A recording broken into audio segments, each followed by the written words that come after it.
Ayo, segera download Quran Tadabbur, tafsir dalam genggaman Anda.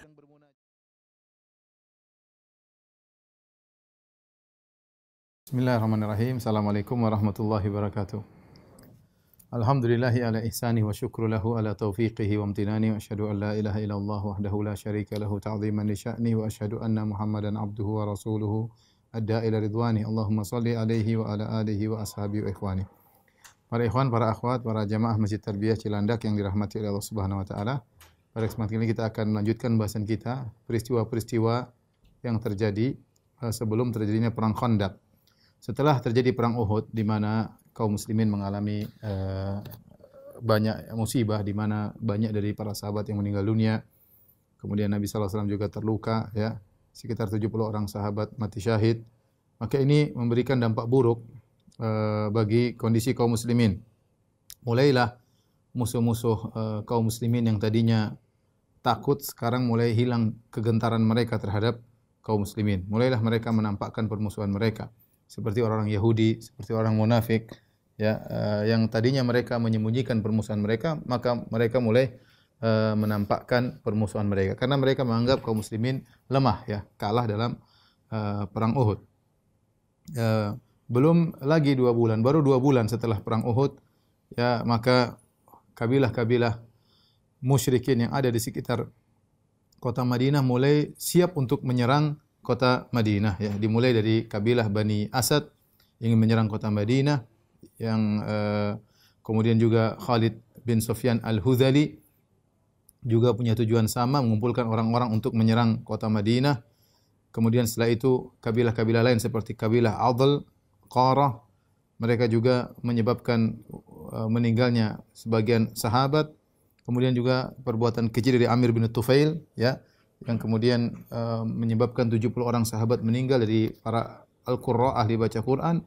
Dan kemudian juga kabilah Yahudi Banu Nadhir yang akhirnya membatalkan perjanjian damai, ya. Ini kejadian-kejadian yang berturut-turut yang terjadi sebelum terjadi perang Khandaq, ya. Kejadian yang pertama, peristiwa yang pertama adalah Sariyah Abu Salamah, ya. Sariyah adalah pasukan perang kecil yang dikirim oleh Nabi sallallahu alaihi wasallam untuk mengadakan penyerangan-penyerangan, tetapi Nabi tidak ikut serta dalam pasukan perang tersebut. Di antaranya Rasulullah SAW mengirim pasukan Sariyah yang dipimpin oleh Abu Salamah, suaminya Ummu Salamah, kepada Bani Asad. Kenapa sebabnya Nabi mengirim pasukan kepada Bani Asad? Karena ada 2 orang namanya Tulaihah dan Salamah, kedua putra dari Khuwailid. Mereka berdua, Tulaihah dan Salamah ini, memprovokasi kaumnya dari Bani Asad, ya, untuk menyerang Rasulullah sallallahu alaihi wasallam. Mereka melihat ini kesempatan emas, ya, karena kota Madinah sudah pernah diserang oleh orang Quraisy. Kesempatan kabilah-kabilah selain Quraisy, ini kabilah-kabilah selain Quraisy ingin menyerang kota Madinah karena Madinah dalam kondisi lemah. Ternyata rencana mereka ini didengar oleh Rasulullah sallallahu alaihi wasallam. Maka Rasulullah SAW memanggil Abu Salamah radhiyallahu taala anhu yang namanya Abdullah bin Abdul Asad Al-Makhzumi untuk memimpin pasukan menyerang mereka sebelum mereka menyerang.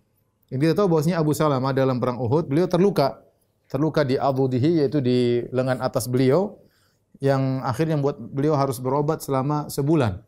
Ya, alhamdulillah setelah itu, ini 2 bulan setelah perang Uhud, jadi kondisi lukanya sudah membaik, ya.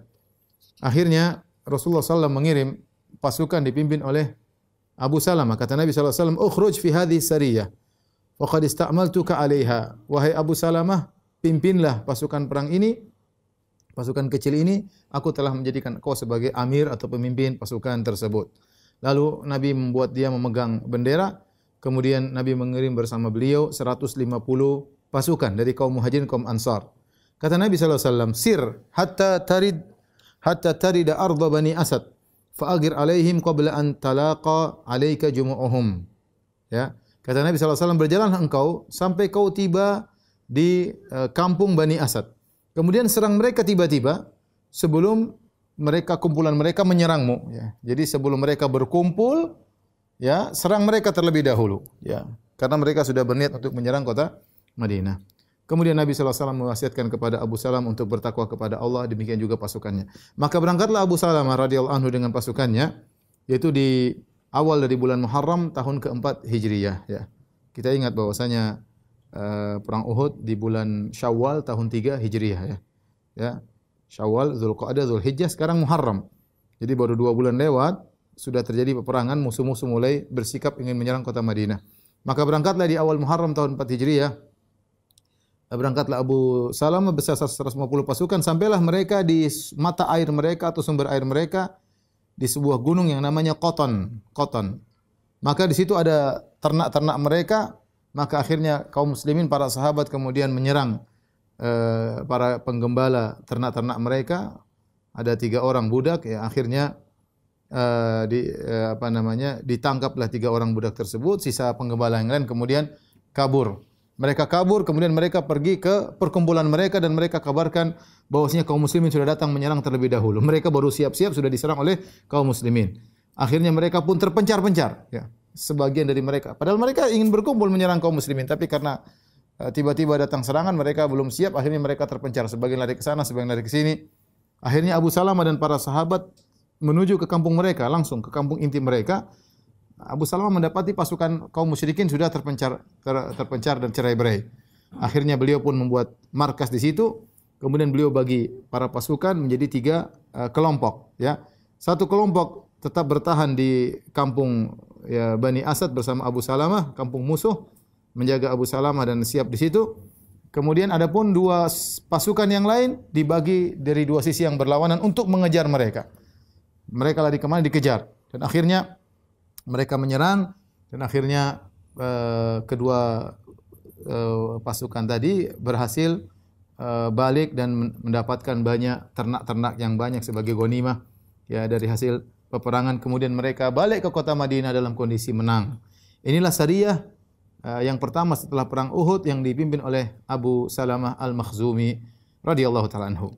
Setelah beliau balik ke kota Madinah, ternyata luka beliau yang bekas di perang Uhud akhirnya kambuh kembali, akhirnya robek kembali dan keluar darah, ya, kemudian semakin parah. Setelah itu beliau pun meninggal dunia gara-gara sebab luka tersebut. Ketika Abu Salamah radhiyallahu anhu meninggal dunia, ya, subhanallah, sebelum meninggal sempat memimpin jihad, kemudian meninggal dunia. Ketika beliau meninggal radhiyallahu taala anhu, maka Rasulullah SAW pun datang menjenguk jasad Abu Salamah. Waqad syaqqa basaruhu, matanya terbuka. Ya, kemudian Nabi SAW pun menutup kedua mata Abu Salamah. Kemudian Nabi berkata, "Inna ruha idza qubidha tabi'ahul basar." Sungguhnya ruh, ya, kalau dicabut nyawanya oleh malaikat maut maka mata mengikuti. Maka Nabi bilang begitu, fadajja nasun min ahlihi, maka keluarga dan kerabat Abu Salamah pada menangis. Ribut. Rasulullah mengatakan ruhnya sudah dicabut. Rasulullah SAW menutup kedua matanya. Ketika mereka berisik, Rasulullah SAW berkata, "La tad'u ala anfusikum illa bi khair."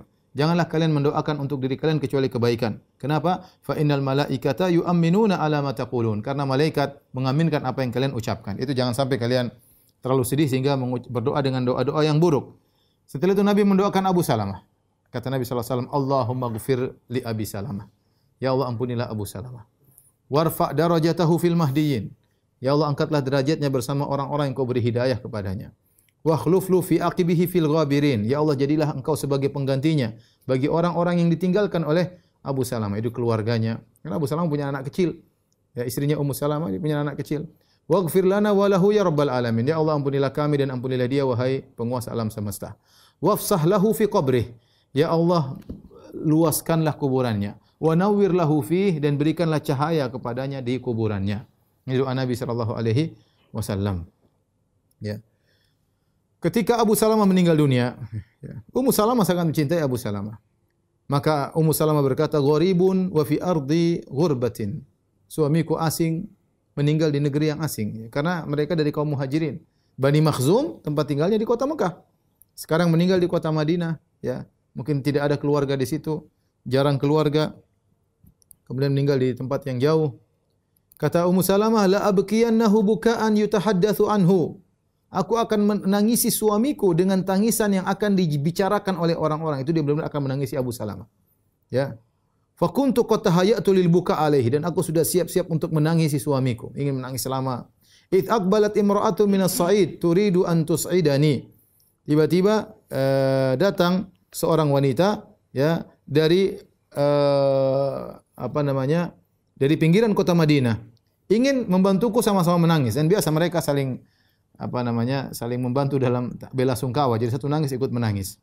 Fastaqbalaha Rasulullah sallallahu alaihi wasallam. Rasulullah SAW mencegat wanita tersebut. Rasulullah SAW berkata, "Aturidina an tadkhili syaitan baitan akhrajahu Allahu minhu." Kau ingin memasukkan syaitan ke dalam rumah yang Allah sudah keluarkan syaitan dari rumah tersebut. Marratain, Rasulullah SAW bilang 2 kali. Kau ingin nangis, kalau kau nangis terus seperti ini, ya, maka syaitan akan Allah masukkan ke dalam rumah tersebut padahal Allah sudah mengeluarkannya. Fakafaftu anil buka falam abki. Kemudian kata Ummu Salamah, aku pun tidak jadi menangis, ya. Padahal dia begitu sayang kepada Abu Salamah karena tidak ingin dimanfaatkan oleh syaitan, ya, membuat dia kesedihan yang berlebihan. Al-Imam Muslim rahimahullah meriwayatkan dari Ummu Salamah, beliau berkata, "Sami'tu Rasulullah sallallahu alaihi wasallam yaqul," aku mendengar Rasulullah sallallahu alaihi wasallam bersabda, ya.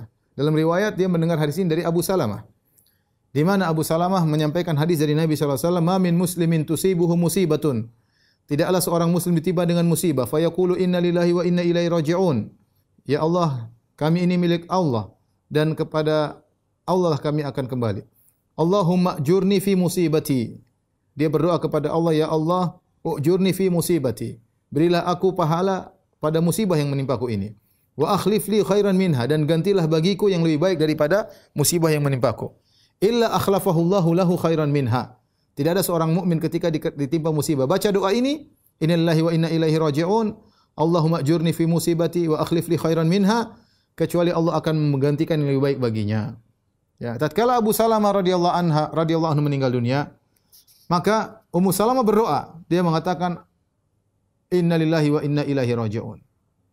Kemudian dia berkata, Allahumma ajurni fi musibati. Ya Allah, berilah aku pahala terhadap musibah yang menimpaku, yaitu perginya seorang suami yang sangat dia cintai. Ya, kita pernah sampaikan bagaimana kisah perpisahan Ummu Salamah dengan Abu Salamah selama setahun. Kemudian dipertemukan. Setelah dipertemukan, akhirnya suaminya beberapa tahun kemudian meninggal dunia. Tentu ini perkara yang sangat menyedihkan. Jadi Ummu Salamah berdoa, Allahumma ajurni fi musibati. Ya Allah, berikan aku pahala pada musibahku ini. Ketika dia ingin melanjutkan lafal doa yang kedua, wa khluf li khairan minha, ya Allah, gantilah aku yang lebih baik daripada musibah yang menimpaku. Dia tidak ingin menyampaikan. Dia tidak ingin mengucapkan doa tersebut. Dia mengatakan, ayul muslimina khairun min Abi Salamah. Siapa yang lebih baik daripada suamiku Abu Salamah? Subhanallah. Bagaimana kisah pernikahan yang luar biasa sampai sang istri merasa tidak ada yang lebih baik daripada suaminya, Abu Salamah. Sampai dia ingin mengatakan, berikanlah aku ganti yang lebih baik daripada Abu Salamah. Dia tidak mengucapin. Sampai dia tahan. Akhirnya karena ini sunnah Nabi sallallahu alaihi wasallam, akhirnya dia pun ucapkan. Dia mengatakan, wa khluf li khairan minhu. Ya Allah, gantilah aku yang lebih baik daripadanya. Ternyata yang menggantinya adalah Rasulullah sallallahu alaihi wasallam, ya. Rasulullah sallallahu alaihi wasallam. Taib, inilah kisah perangan Abu Salamah yang akhirnya Abu Salamah radhiyallahu anhu pun meninggal dunia. Kemudian pasukan perang yang kedua, ya, dikirim oleh Nabi sallallahu alaihi wasallam dipimpin oleh Abdullah bin Unais radhiyallahu anhu untuk membunuh Khalid bin Sufyan al-Hudhali. Khalid bin Sufyan al-Hudhali. Sudah kita sebutkan Khalid bin Sufyan tadi, dia juga punya rencana mengumpulkan kaumnya untuk menyerang Nabi kota Madinah, untuk menyerang kota Madinah. Ya, yaitu pada tanggal 5 Muharram, jadi berdekatan. Tanggal 5 Muharram tahun keempat Hijriah, Rasulullah SAW mengutus Abdullah bin Unais untuk membunuh Khalid bin Sufyan al-Hudhali. Ya, dalam Musnad Imam Ahmad dengan sanad yang hasan, Abdullah bin Unais berkata, da'ani Rasulullah sallallahu alaihi wasallam, Rasulullah SAW manggilku, faqala innahu qad balagani anna Khalid bin Sufyan bin Nubay al-Hudhali yajma'u liyan nasa liyaghzuni wa huwa bi'uranah fa'tihi faqtulhu. Kata Nabi, telah sampai kabar kepadaku bahwasanya Khalid bin Sufyan al-Nubay al-Hudhali telah mengumpulkan orang-orang untuk menyerangku, dan sekarang dia sedang berada di Uranah. Uranah itu di daerah dekat Arafat, ya, dekat Masjid Namirah, itu daerah Uranah di sana. Fa'tihi faqtulhu, maka datangilah dia dan bunuhlah Khalid bin Sufyan al-Hudhali ini, ya, karena dia sudah berencana untuk menyerang kota Madinah. Maka kata Abdullah bin Unais, ya Rasulullah, in athu li hatta a'rifahu. Ya Rasulullah, sebutkanlah ciri-cirinya Khalid ini agar saya kenal dia, enggak pernah ketemu, ya. Orangnya bagaimana Khalid bin Sufyan al-Hudhali ini? Kata Nabi sallallahu alaihi wasallam, idza ra'aitahu wajadta lahu iksya'riratan. Kalau kau lihat dia wahai Abdullah bin Unais, kau akan gentar lihat dia. Orangnya mengerikan. Orangnya mengerikan. Dalam riwayat yang lain Rasulullah SAW berkata, "Idza ra'aitahu hibtahu." Kalau kau lihat dia, kau akan takut melihat dia. Wa faraqta minhu, kau akan gentar melihatnya. Dan wa dzakarta syaitan, kau akan ingat syaitan kalau lihat dia. Ini musuh yang mengerikannya. Maka Abdullah bin Unais pun keluar, ya. Dia sendirian berangkat, sendirian. Kemudian membawa pedangnya, hatta waqa'tu alaihi. Ya. Kemudian wa huwa bi Uranah. Tiba-tiba dia sampai di Uranah, berjalan jauh dari Madinah ke Uranah, ya, 450 kilo jauh. Sampailah di sana, ternyata Khalid bin Sufyan Al-Hudzaili sedang bersama beberapa orang-orang wanita-wanita, ya, yang dia sedang menyiapkan tempat tinggal untuk wanita-wanita tersebut. Ketika itu di waktu asar. Sudah masuk waktu solat asar. Falamma ra'aituhu wajadtu ma wasafa li Rasulullah sallallahu alaihi wasallam min al-iksya'rirah. Ketika aku lihat dia, ternyata benar seperti yang digambarkan oleh Nabi sallallahu alaihi wasallam. Aku gentar melihat dia. Orang ini mengerikan. Fa aqbaltu nahwahu, aku pun berjalan menuju dia. Wa khasyitu an yakuna baini wa bainahu muhawalatun tashghalini anis salat. Sebelum aku menyerang dia, aku khawatir nanti ini perkaranya panjang sementara saya belum salat asar. Akhirnya fa shallaitu wa ana amshi nahwahu. Saya pun sambil berjalan menuju saya salat asar. Bagaimana caranya? Umi'u bi ra'sihi ruku' wa sujud. Aku sambil mengisyaratkan dengan kepalaku ruku' dan sujud. Kenapa? Subhanallah, bagaimana sahabat ini mikir salat. Dia khawatir kalau sudah bertempur lawan orang ini nanti permasalahan panjang sehingga salat asar bisa lewat. Supaya dia sudah selesai, ya dia salat asar dulu, tapi sudah terlanjur lihat orang itu, bagaimana caranya? Akhirnya dia salat asar sambil berjalan. Kata dia, fa aqbaltu fa shallaitu ana amshi nahwahu. Aku salat sambil berjalan menuju dia. Umi bi ra'si ar-ruku' was sujud. Aku hanya ruku dan sujud dengan isyarat. Sambil berjalan dengan menundukkan kepala sedikit. Kemudian berjalan menuju kepada dia. Ya, falamman tahaitu ilaihi, begitu selesai salat tiba di depan. Jadi salatnya sambil jalan. Tatkala aku sudah tiba di depan dia, maka orang itu bertanya, Khalid bin Sufyan Al-Hudzaili bertanya, "Manir rajul?" Siapa? Qultu rajulun minal Arab. Aku dari Arab. Sami'a bika wa bi jam'ika li hadzal rajul. Saya dengar kau kumpulin orang-orang untuk menyerang si Muhammad. Benar. Faja'aka li hadza, maka aku datang untuk ini. Untuk urusan ini, saya dengar kau sedang kumpulin orang-orang untuk menyerang Muhammad, maka saya datang untuk urusan ini. Qala ajal, ana fi dzalik. Benar-benar saya sedang kumpulin orang-orang untuk menyerang Muhammad. Jadi Abdullah bin Unais mengesankan seakan-akan dia ingin gabung sama Khalid bin Sufyan Al-Hudzaili. Famasyaitu ma'ahu syai'an, aku pun berjalan sama dia sebentar. Hatta idza amkanani, ketika pas kondisi yang tepat, hamaltu alaihi sayf hatta qataltuhu. Kemudian aku pun cabut pedangku dan aku pun menikam dia dan dia pun tewas ketika itu. Tsumma kharajtu, aku segera pergi, wa taraktu dha'ainahu mukibbatin alaihi, dan aku biarkan wanita-wanita yang bersama dia pun menangisi dia dalam kondisi dia berlumuran darah.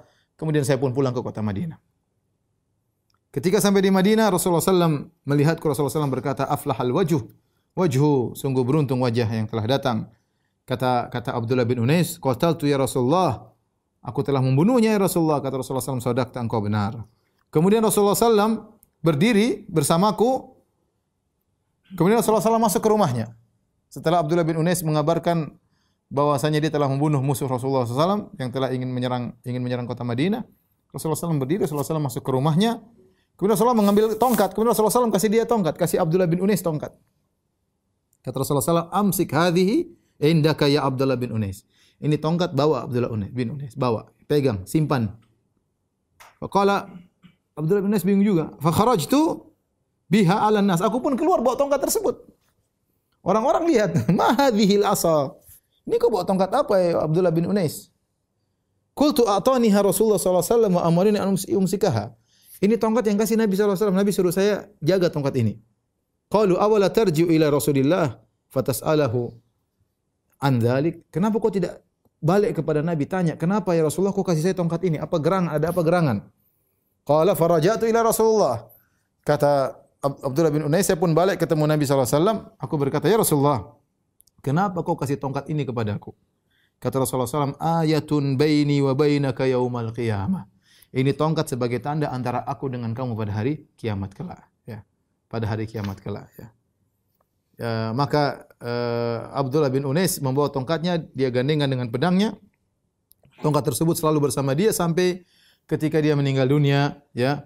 Maka dia tongkat tersebut, ya, karena ini pesan Nabi sallallahu alaihi wasallam, maka tongkat tersebut dimasukkan ke dalam kain kafannya, kemudian dia dan tongkatnya dikuburkan bersamaan.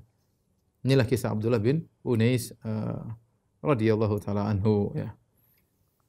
Tapi kisah berikutnya, tadi sudah Abu Salamah, sekarang Abdullah bin Unais, sekarang kisah berikutnya Sariyah Ar-Raji', namanya Sariyatul Raji'. Sariyah adalah tadi pasukan kecil. Sariyah ini dikirim oleh Nabi SAW di bulan Safar, tahun keempat Hijriyah, ya. Al-Imam Al-Bukhari meriwayatkan dalam sahihnya dari Abu Hurairah, kata Abu Hurairah, Rasulullah SAW mengirim 10 pasukan, 10 orang, ya, pasukan sebagai mata-mata. Jadi tidak banyak, cuma 10 orang. Kalau tadi 150 sebelumnya ketika bersama Abu Salamah, ini cuma 10 orang sebagai mata-mata. Wa ammaru alaihim Asim bin Thabit al-Ansari. Dan Nabi menjadikan pemimpin dari 10 orang tersebut adalah amirnya siapa? Asim bin Thabit al-Ansari radhiyallahu taala anhu. Akhirnya mereka pun berangkat untuk jadi mata-mata. Mata-mata maksudnya ngecek-ngecek kondisi. Rasulullah pasang strategi. Kalau Allah tidak kasih tahu ilmu gaib, apa yang terjadi di sana, apa yang terjadi di sini, maka Rasulullah SAW menjalankan sebab, ikhtiar. Maka Rasulullah SAW kirim 10 orang sebagai mata-mata. Tatkala mereka tiba di Al-Hada'ah, ya,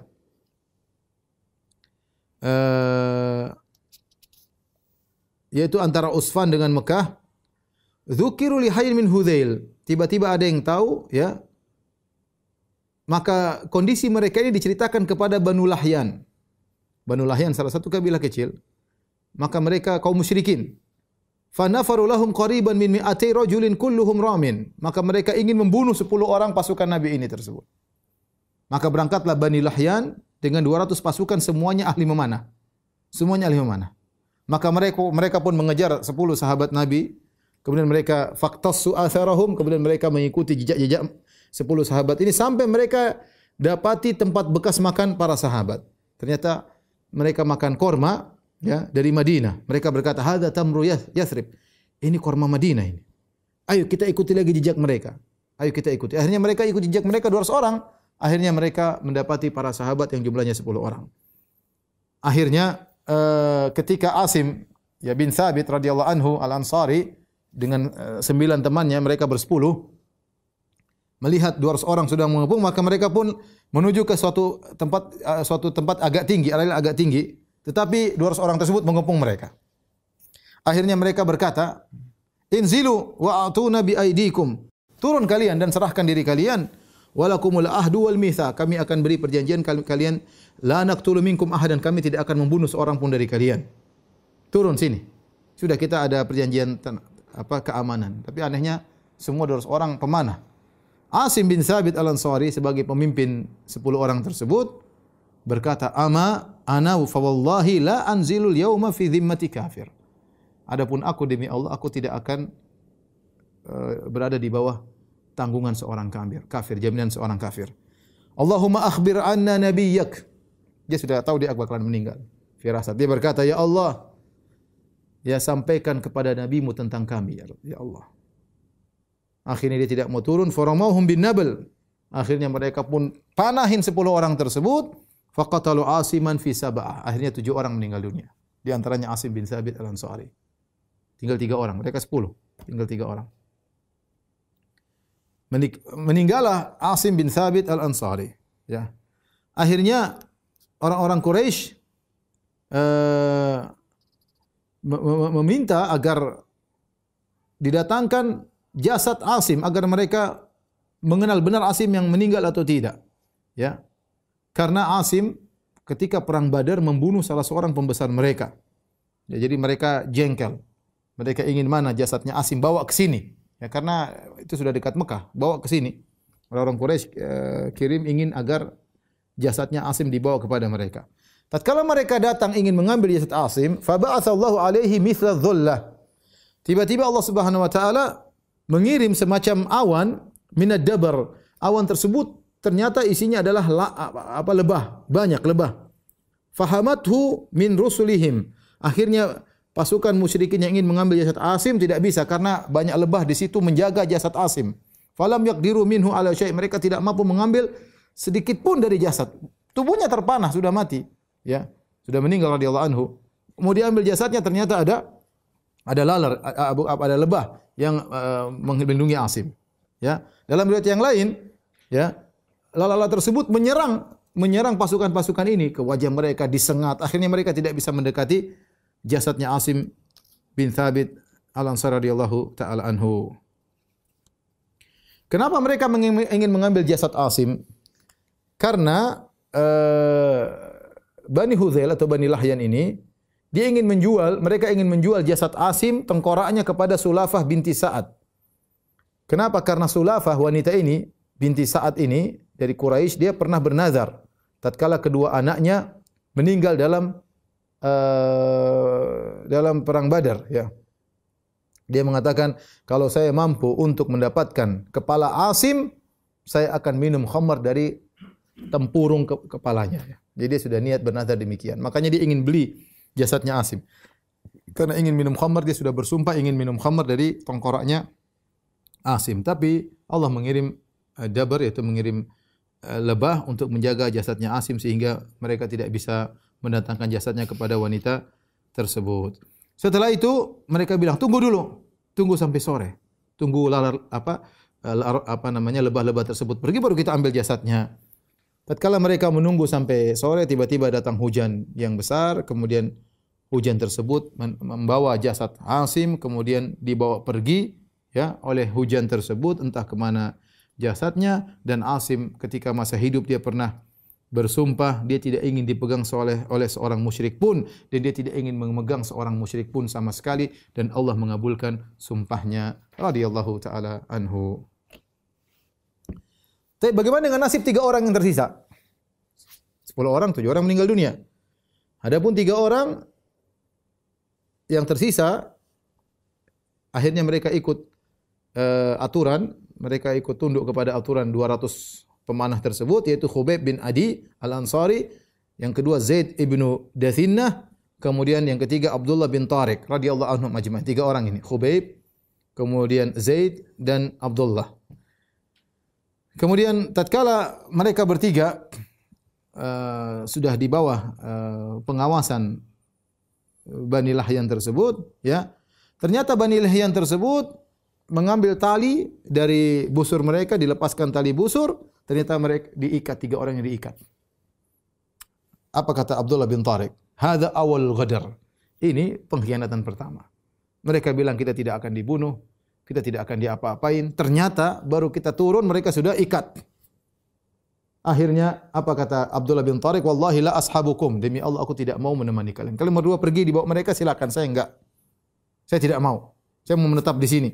Kemudian dia berkata, inna li fi haula'i la uswah. Sungguh temanku 7 orang yang meninggal itu ada teladan. Saya ingin seperti mereka. Subhanallah, mereka paksa dia, dia tidak mau. Akhirnya mereka bunuh dia. Abdullah bin Tariq radhiyallahu taala anhu. Ya, akhirnya mereka bawa pergi 2 orang, Khubayb bin Adi dan Zaid ibni Dathinnah. Nanti dibunuh juga akhirnya.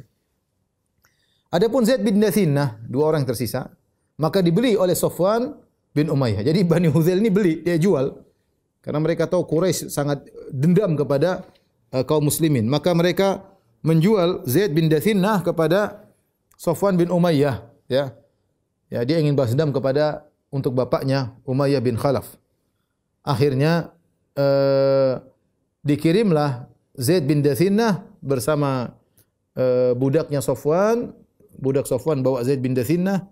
Budak Safwan tersebut namanya Nistas. Dia bawa Zaid bin Dathinnah ke Tan'im. Tahu Tan'im kan? Tan'im di luar tanah haram. Karena mereka, meskipun mereka orang-orang musyrikin Arab, mereka meyakini tidak boleh membunuh orang di tanah haram. Jadi harus keluar dari tanah haram. Dan kita tahu tanah halal terdekat adalah Tan'im. Kira-kira 7 kilo dari Ka'bah. Akhirnya mereka keluarkan Zaid bin Dathinnah dari tanah haram di Tan'im untuk dibunuh. Berkumpullah orang-orang Quraisy. Di antaranya ada Abu Sufyan bin Harb, ya.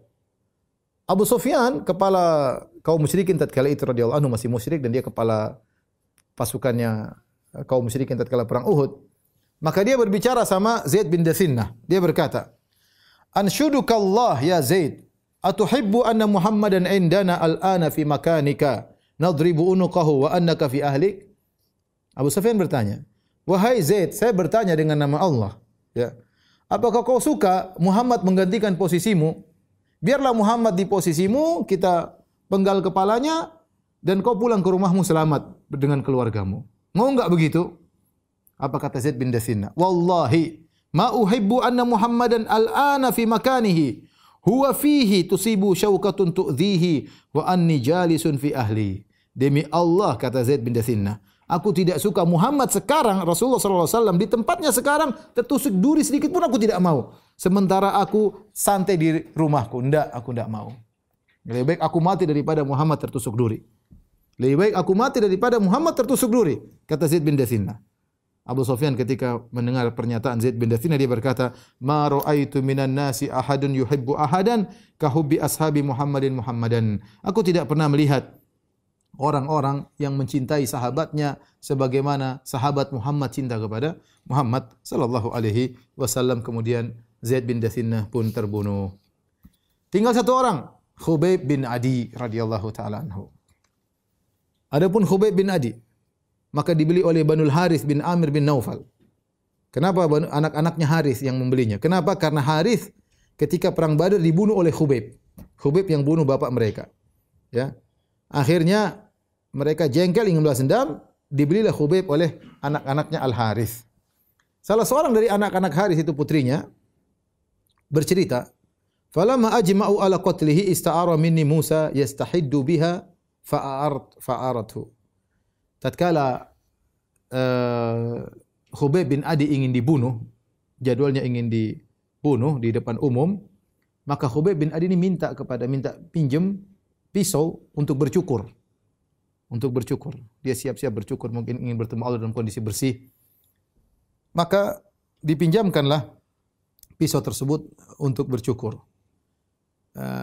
Kata wanita ini, "Faghafultu an sabiyyin li." Aku lalai, tiba-tiba anakku masih kecil. Fadaraja ilaihi hatta atahu. Ternyata anakku pergi menuju ke Khubayb. Anaknya masih kecil, tahu-tahu Khubayb. Fawada'ahu ala fakhidhihi.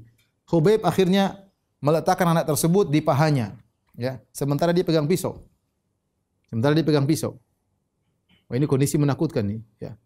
Anaknya tentu dia dibelenggu, tapi anak tersebut datang dan dia pegang pisau, anak tersebut sedang berada di pahanya.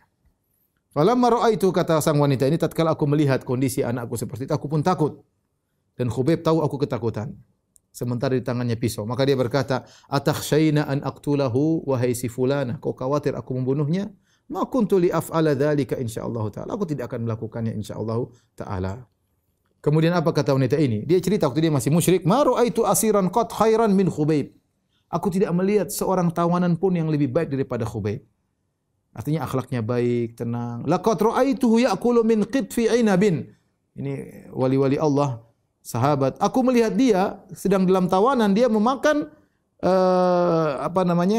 setangkai anggur dia makan. Wa ma bi Makkah yauma idzin thamara. Padahal hari itu, ketika itu tidak ada satu butir buah pun yang ada di kota Makkah. Ternyata dia makan sekumpulan anggur. Wa innahu lamuthaqun fil hadid. Sementara dia diikat dengan besi. Wa ma kana illa rizqan razaqahu Allah iyyah.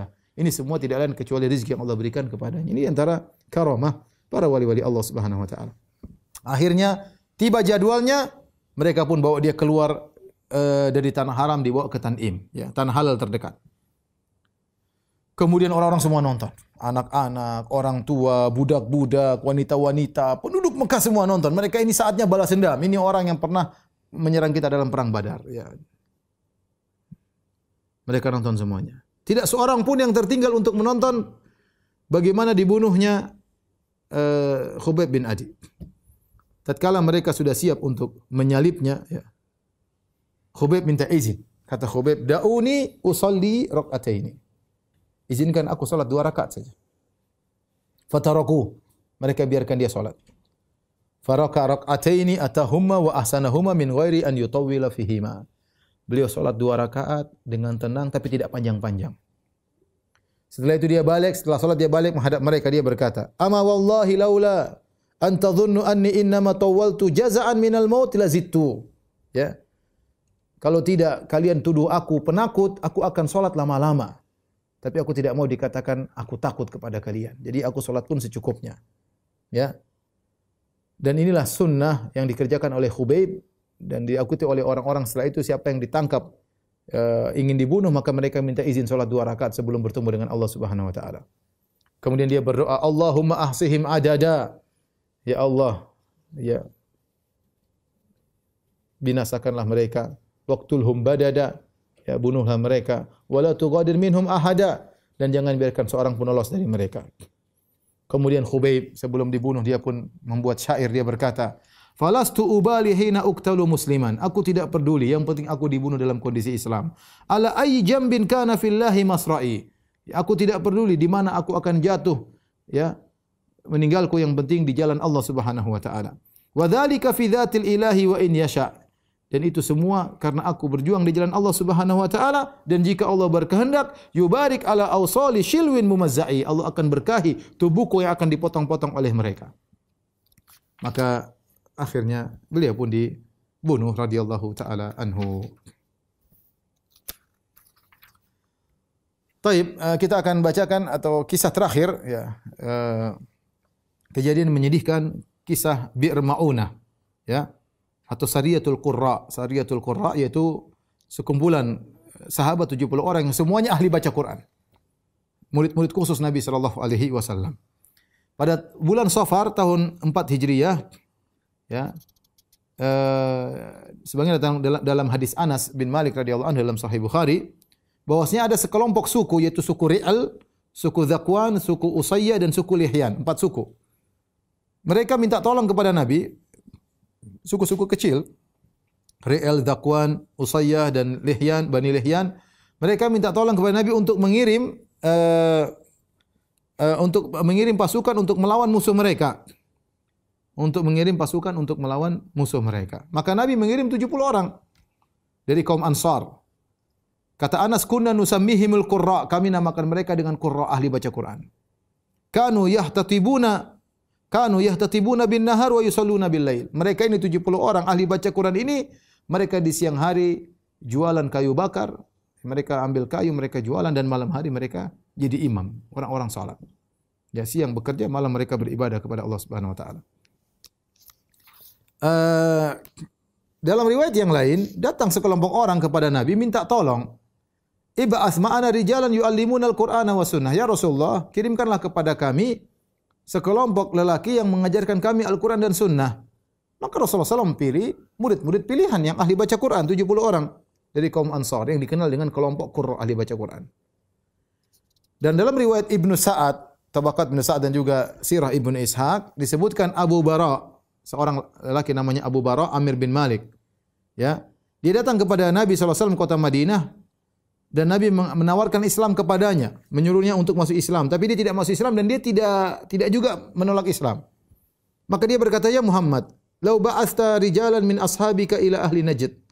Ya Muhammad, bagaimana kalau kau kirim sekelompok orang dari sahabatmu ke ahli Najd, ke penduduk Najd, fada'ahum ila Amrika, agar mereka berdakwah di sana. Rajautu an yastajibu laka, aku berharap mereka masuk Islam. Maka Rasulullah SAW berkata, ini akhsha alaihim ahla Najd. Aku khawatir kepada sahabatku disikapi buruk oleh penduduk Najd. Abu Bara, yang dia masih musyrik tatkala, dia berkata, ana lahum jar, aku akan menjadi pelindung mereka. Ya.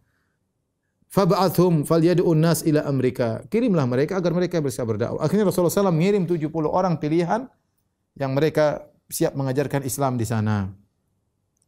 Berangkatlah 70 orang ini yang ahli Qurra, ahli Quran, Qurra semuanya. Sampailah mereka suatu tempat namanya Bi'r Ma'unah, yaitu sumur Ma'unah. Mereka pun singgah di situ, ya. Dan mereka mengirim Haram bin Malhan. Haram bin Malhan ini omnya Anas bin Malik, dengan membawa surat dari Rasulullah SAW kepada Amir bin Tufail. Surat dari Nabi dibawa kepada Amir bin Tufail. Berangkatlah Haram bin Milhan, kemudian kepada Amir bin Tufail, musuh Allah ini Amir bin Tufail. Bawa surat Nabi SAW. Ternyata Amir bin Tufail tidak peduli dan tidak baca surat Nabi SAW. Kemudian dikasih isyarat, suruh bunuh Haram bin Milhan. Maka tiba-tiba seorang anak buah dari Amir bin Tufail ini kemudian datang ke belakang Haram bin Milhan, kemudian dia tikam Haram bin Milhan. Tikam dengan tombak ya, kemudian dari belakang tembus ke depan. Tembus ke depan.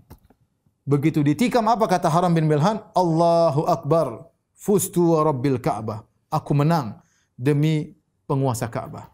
Artinya apa? Dia cita-cita mati syahid. Begitu dia lihat darah, dia langsung mengatakan fustu, aku menang. Wa rabbil Ka'bah, aku menang. Ya. Maka dia pun mengambil darah tersebut, kemudian dia usapkan ke wajahnya, kemudian dia meninggal dunia. Haram bin Milhan radhiyallahu anhu, para sahabat cita-cita mereka untuk mati syahid. Ya. Kemudian Amir bin Tufail, ya, dia pun memanggil Bani Amir, ya, untuk menyerang 70 orang sisanya. Ya. Tetapi mereka tidak mau, Bani Amir tidak mau. Mereka mengatakan kami tidak akan melanggar jaminan yang dipasang oleh Abu Bara. Tadi Abu Bara yang manggil 70 orang, dia jamin mereka tidak akan diganggu. Dan Bani Amir tidak ingin melanggar perjanjian tersebut. Ya. Akhirnya Amir bin Tufail kemudian minta kepada kabilah-kabilah yang lain untuk membunuh dari Ri'il, Dzakwan dan Usayyah. Tiga ini, Ri'il, Dzakwan dan Usayyah.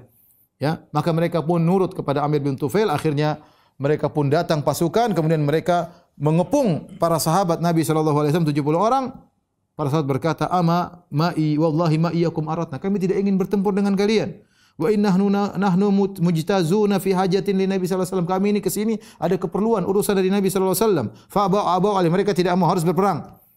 Akhirnya para sahabat terpaksa ya, dengan persenjataan yang seadanya mencabut pedang-pedang mereka berperang, akhirnya semuanya terbunuh 70 orang. Mati syahid seluruhnya. Kecuali satu orang namanya Ka'ab bin Zaid bin Najjar, ya. Dia ditinggal dalam kondisi hampir-hampir meninggal dunia, ya, ternyata dia tidak meninggal dunia. Masih hidup. Setelah itu dia hidup dan akhirnya meninggal mati syahid dalam perang Khandaq. Ada seorang sahabat namanya Amr bin Umayyah al-Dhamri, ya. Dan juga seorang sahabat yang namanya Munzir bin Uqbah al-Ansari. Mereka berdua ini sama-sama dengan 70 orang, tapi mereka berdua ini sedang ngurusin hewan-hewan milik kaum muslimin. Ya, mereka tidak tahu tentang apa yang menimpa kawan-kawan mereka yang 70 orang tersebut. Tiba-tiba mereka lihat seekor burung atau sekumpulan burung yang berputar-putar di suatu daerah. Mereka berkata, ini burung pasti ada sesuatu. Maka mereka pun lihat. Ya, ternyata mereka lihat sahabat-sahabat mereka yang 70 orang atau sisanya 68 semuanya sudah meninggal dunia. Kemudian Munzir bin Uqbah berkata kepada Amr bin Umayyah, bagaimana menurutmu?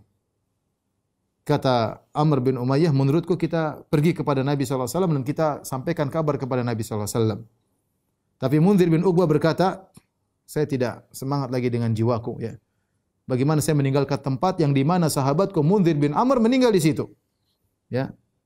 Akhirnya dia pun nekat ke situ, kemudian dia pun berperang dan dia pun meninggal dunia. Tinggal satu orang dari 70 orang tersebut, yaitu Amr bin Umayyah, ditangkap oleh Amir bin Tufail. Ini Amr bin Umayyah sahabat, Amir bin Tufail penjahat, ya. Ketika ditangkap Amr bin Umayyah, ditangkap oleh Amir bin Tufail, akhirnya Amir bin Tufail mencukur rambut di ubun-ubun dari Amr bin Umayyah. Setelah itu dia bebaskan. Dia menyatakan, ibuku dulu punya sumpah untuk membebaskan budak. Saya ingin memenuhi sumpah ibuku. Jadi dianggap ini budak, dicukur rambutnya, dibebaskan. Maka dia pun pulang ke kota Madinah. Dia pulang ke kota Madinah. Ya. Ternyata di antara yang meninggal dari 70 orang itu ada seorang namanya Amir bin Fuhairah. Tahukah kita siapa Amir bin Fuhairah? Amir bin Fuhairah adalah maula Abu Bakar. Amir bin Fuhairah radhiyallahu anhu, dialah seorang budak yang masuk Islam kemudian dibebaskan oleh Abu Bakar radhiyallahu anhu.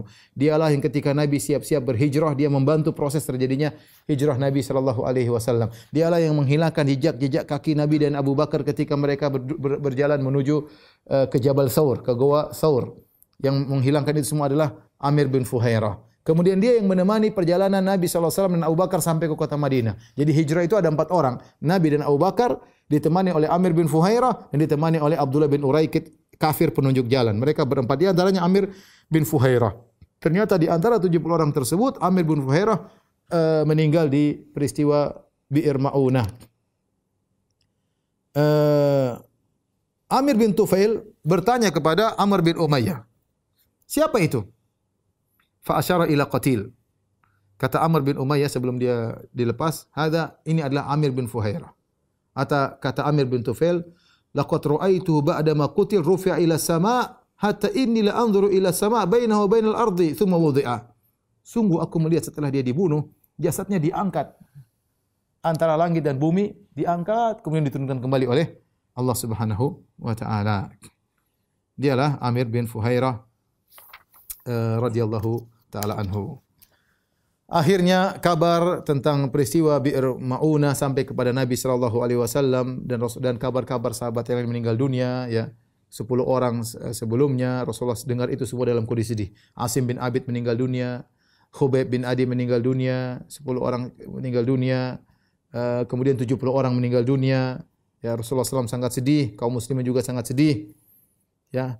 Kemudian Rasulullah SAW berkata kepada para sahabatnya dalam Sahih Muslim, "Inna ikhwanakum qad qutilu." Sungguhnya saudara-saudara kalian telah dibunuh. Wa innahum qalu. Sungguhnya saudara-saudara kalian tersebut yang mati syahid berkata, "Allahumma balligh anna nabiyyak." Ya Allah, sampaikanlah kepada nabimu dari kami. Anna qad lakinaka. Sungguhnya kami telah bertemu dengan engkau ya Allah. Faradina anka, dan kami ridha dengan engkau ya Allah. Wa radita anna, dan kau ridha kepada kami. Ya, dan Nabi menyampaikan hal itu kepada para sahabat. Akhirnya Rasulullah sallallahu alaihi wasallam setelah itu kunut, disebut dengan kunut nazilah. Ya, di situ Nabi mendoakan suku-suku tadi, Zakwan, Ri'il, Zakwan, Lihyan dan Usayyah. 4 suku yang berkhianat kepada para sahabat. Rasulullah SAW kunut di rakaat terakhir setelah ruku. Jadi sami Allah liman hamidah dalam kondisi i'tidal, baru kemudian Nabi kunut nazilah, mendoakan keburukan bagi mereka dalam solat zuhur, dalam solat asar, dalam solat maghrib, dalam solat isya, dalam solat subuh. 5 waktu seluruhnya Nabi doa kunut agar Allah mencelakakan suku-suku tersebut. Sampai di sini saja. Ikhwani fillah, zanillahu wa iyyakum. Insyaallah kita lanjutkan pada pekan depan biiznillah taala.